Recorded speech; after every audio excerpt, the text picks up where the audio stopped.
So the power steering pump is leaking, and so I'm gonna go ahead and just swap this really old one out. And I'll start with removing these belts, removing the return line, the pressure line, removing this bracket, taking it out, and getting the new one in.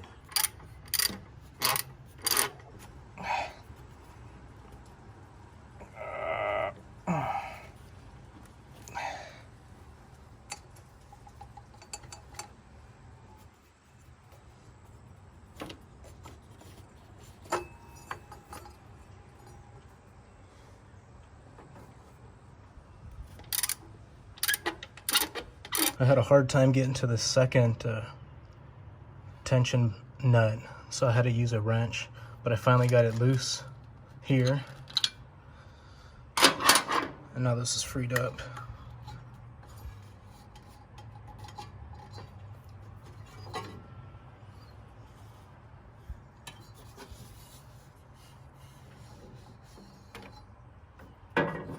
This was for the air pump. And then here's the other power steering pump belt.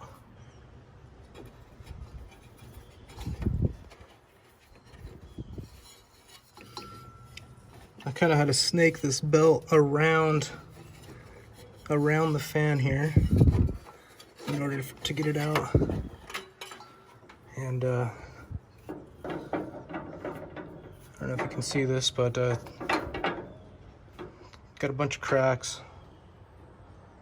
Time to replace this belt anyway. Now I just gotta get this high pressure hose and this return hose disconnected, and then this bracket. All right, the service manual says to take these hoses off first, the return line and the pressure line, but it's way too tight in there.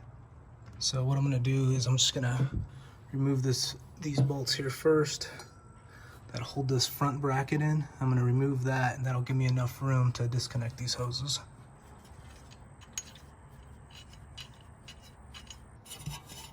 Every single one of these nuts was loose. That one was loose. This one right here is loose. This bolt below there is loose. The only one that wasn't loose was right here for the air pump. That tensioning bolt.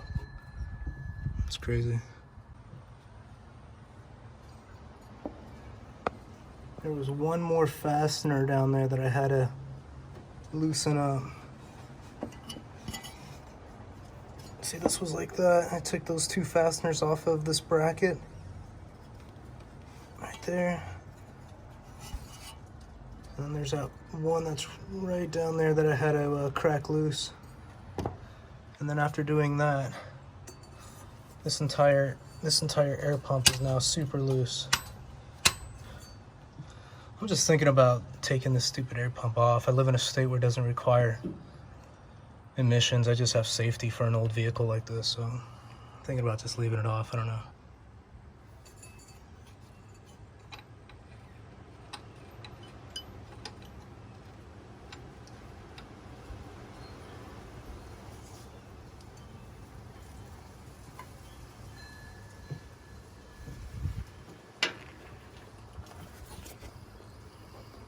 Here's the order here, going from left to right. I thought I could take this bracket off now, but I can't because it's running into the pulley back there, so I can't just take this front bracket off next.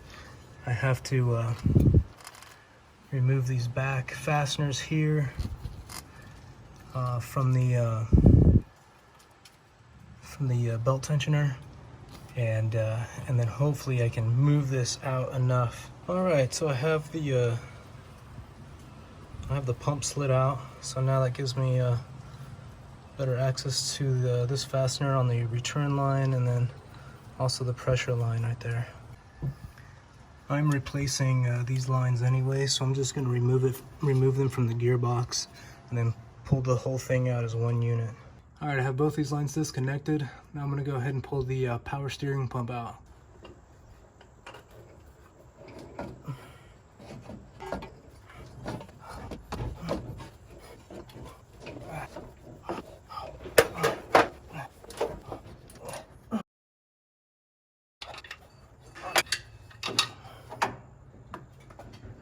go ahead and replace the pump reservoir.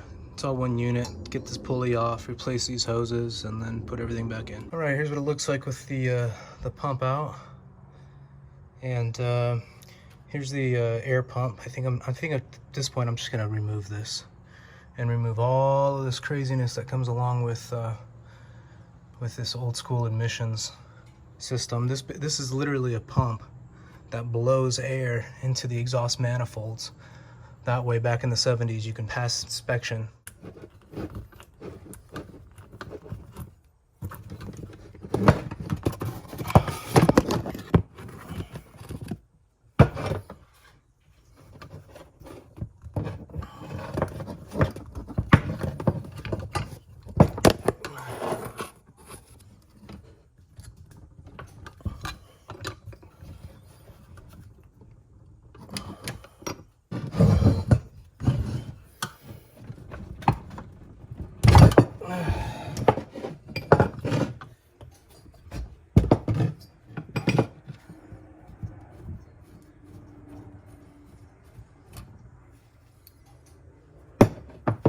This is how trashed the original one is.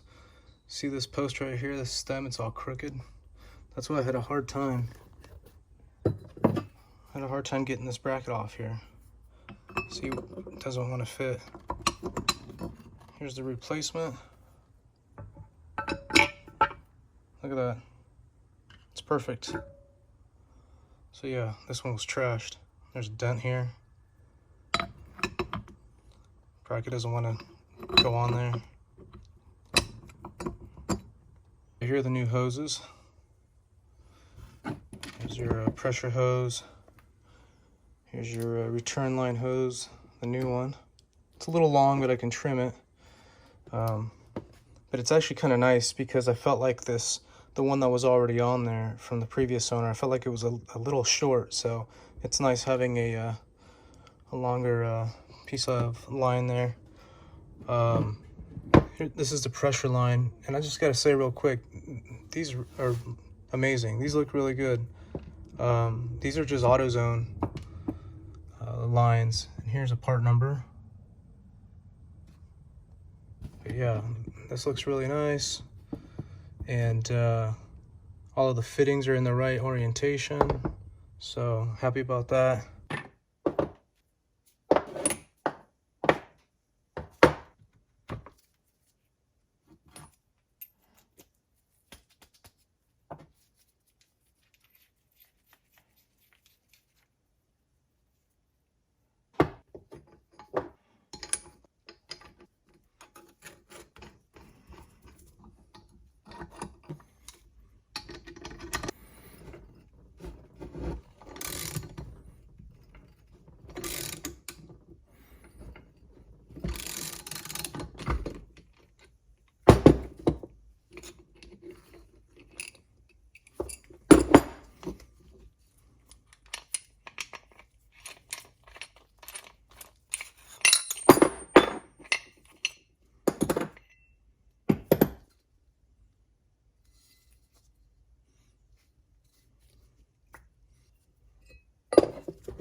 This is where it was leaking from. There's a huge O-ring that goes around the pump on the inside, and I think it's just leaking out of there.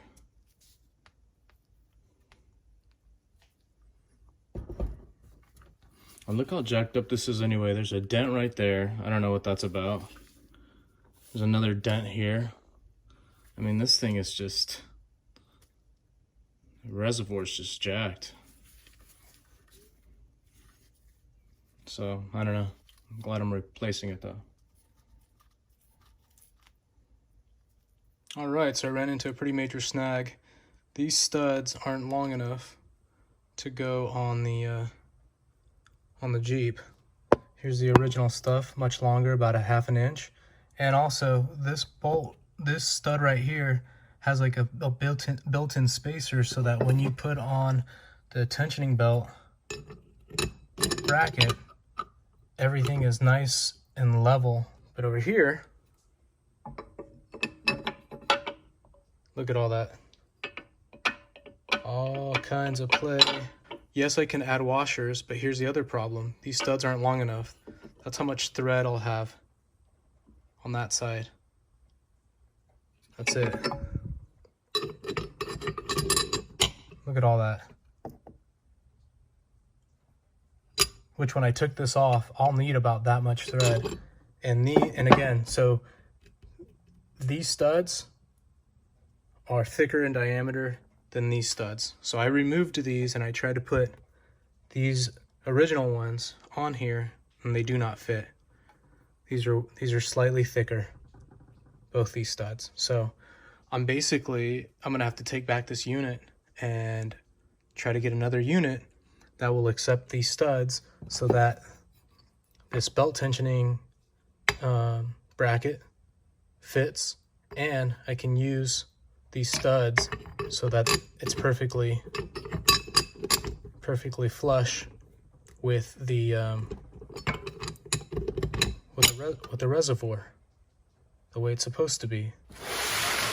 Okay, for starters, look how Napa shipped this out to me. Listen.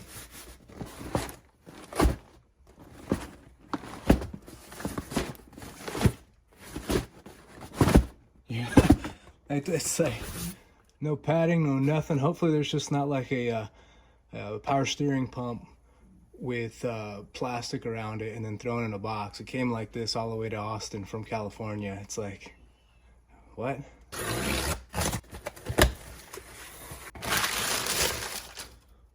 Well, that's nice. At least it has it's a box within a box, so that's good.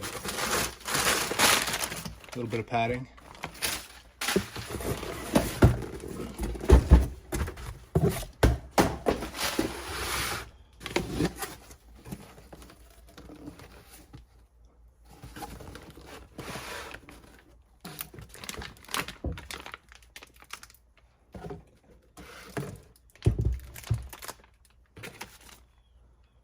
So far, this is pretty much the exact same thing that I got from AutoZone. It looks almost identical.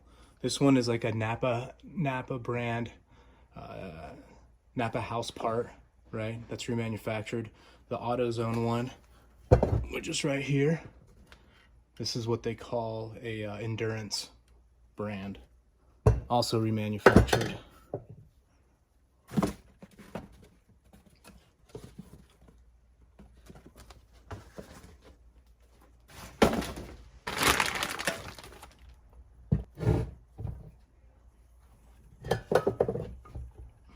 Pretty much same stickers.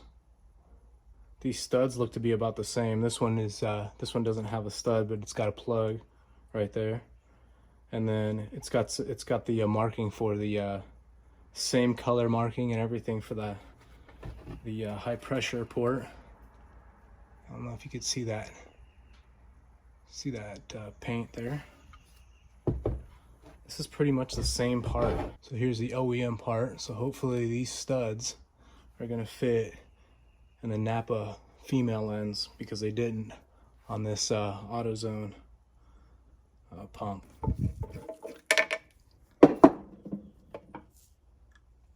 Here's the stud off the original. Let's see if this one will fit on the Napa one.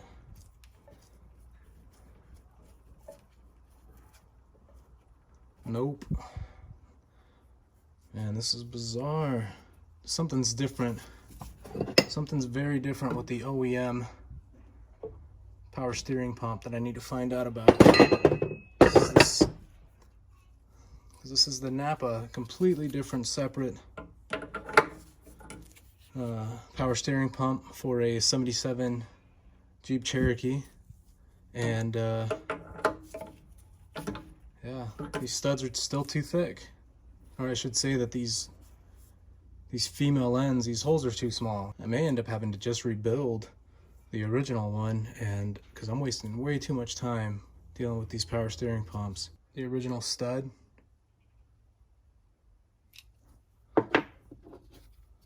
the AutoZone and Napa remanufactured stud. Okay, let me bottom line it for you. So I went online, I was looking at pictures of engine compartments, And what I noticed was this bracket right here. It goes on this side of the power steering pump. And what that means is that at some point, what I think that means is that at some point somebody swapped this motor out with a newer motor. So then I went to eBay Motors and I started looking at listings of power steering pumps that sold, and I saw this bracket off of a 1983 Jeep Cherokee with the 5.9 AMC 360 V8. So then I looked up that year specifically on eBay Motors, and I started seeing what looks like this power steering pump with this thickness of studs, a return line port going straight out, this bracket, and some other stuff that looks similar inside the Jeep. So here we go again. I went to Napa, this time a third time, maybe third time's a charm, we'll see. But here is a power steering pump out of a 1983 Jeep Cherokee AMC 360 V8. So hopefully I found it, but we'll see here in a sec.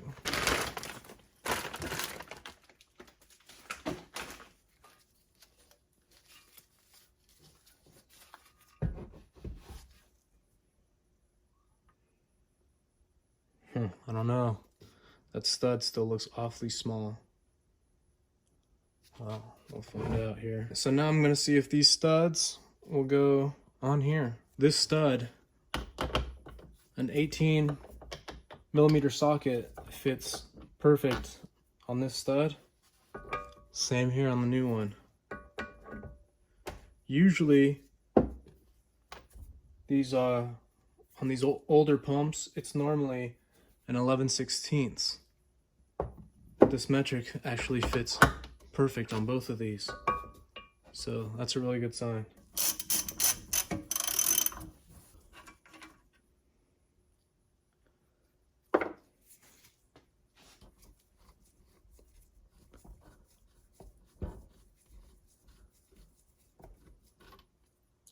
Now before, when I did this, it would be super tight on the old power steering pump.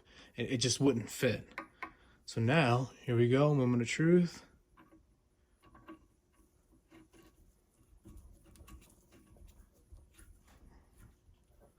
Hold up. I don't want to cross thread this sucker.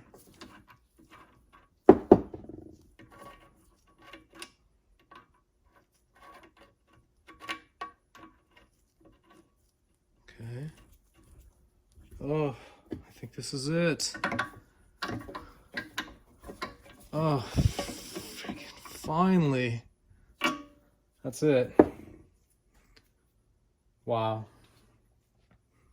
What a pain. Ah, thank you. Let me get this other one off now.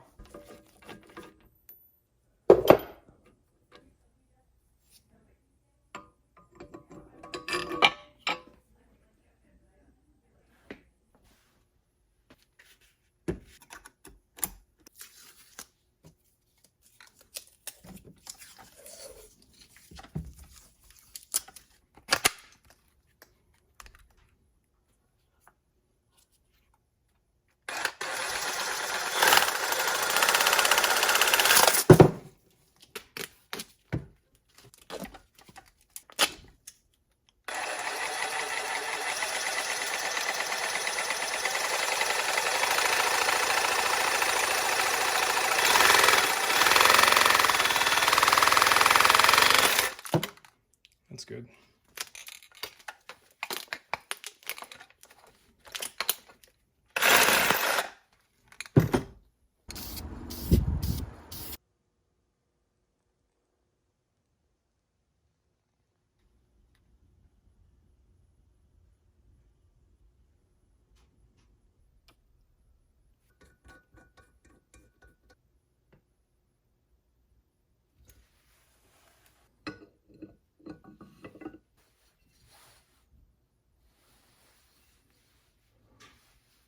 just painted this side because I'm going to go over it. Once I install it, I'm going to mar this up, putting this on, or pushing this on. So I'm going to shoot the outside of this later, but this side's done.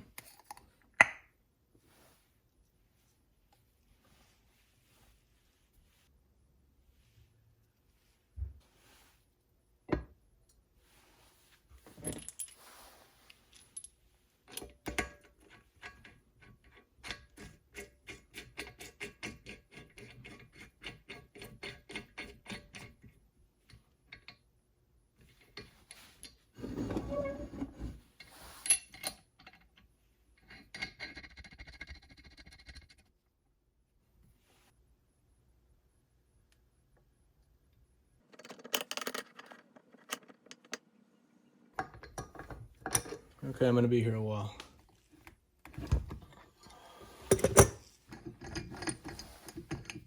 That took forever.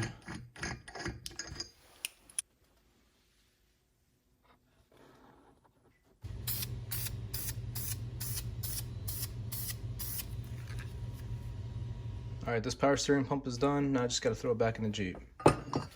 I've been running this replacement power steering pump now for at least a month. No leaks, and the steering is a lot smoother too. You know, replacing this power steering pump is easy, but in my case, finding the right part was difficult. I'm starting to figure out that when you're working on these 20, 30, 40-year-old vehicles, you know, that's 4 decades worth of possible changes. So instead of focusing on the actual year of the vehicle or even the model of the vehicle that's on paper, I'd investigate the part I'm replacing instead. So I'd look for a part number, a serial number, a model number on the actual part itself, and then cross-reference that number and try to find a replacement part. A lot of times you can go to the part store and give them a part number that you find on the actual part, and they can look in their database and tell you what part you need. So I know these vehicles are starting to get older, and maybe that's starting to be a little bit more difficult to do, but you know, a lot of times they have the database, they have books that they can go into and cross-reference these part numbers. But anyway, yeah, it's been doing good. It's been running smooth, and no more leaks. Those are the 2 biggest things. But anyway, I hope everyone's doing well. Hope everyone's feeling good and doing what you love doing. And I'll talk to you on the next vid.